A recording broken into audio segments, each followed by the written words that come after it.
दर्शक बंधु आपण जदि महेंद्र सिंह धोनी को एक भल खेला बोली विवेचना करती तेज वीडियो को गोटे लाइक करदे।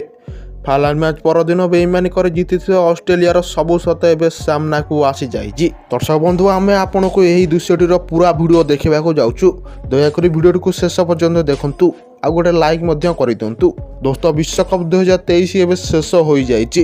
विश्वकप्र final match Ahmedabad Narendra Modi stadium रे खेला जाइथिला, जेउठारे भारत प्रथमे बैटिंग करुथला। पाळीर 10म ओवर रे घटिथिला एमिति कुछ दृश्य जहां देखिले आपण भी ऑस्ट्रेलिया को बेईमानी बोली कहिबे। दर्शक बंधु आमे आपण को जणाई देबाकू चाहूँ कि 10म ओवर चतुर्थ बॉल रे रोहित शर्मा एक बड़ शॉट खेलिया जाई ट्राविस हेड खातार कैच आउट हो जाइथिले। वास्तव में रोहित शर्मा नॉट आउट थिले। हाँ दर्शक बंधु, ट्राविस हेड जितेबाला यही कैच टी धरी भूमि में लगी दृश्य एवं सोशल मीडिया भाइराल होची। तेज दर्शक बंधु आपण मत कौन एटा आउट ना नॉट आउट निश्चय कमेंट माध्यम जनातु। हाँ दर्शक बंधु, आपड़ जदि चाहते कि फाइनल मैच आउ थे हो तेज निश्चय कमेंट माध्यम जना जाऊ। आपणकर मत कौन निश्चय कमेंट रे जनातु।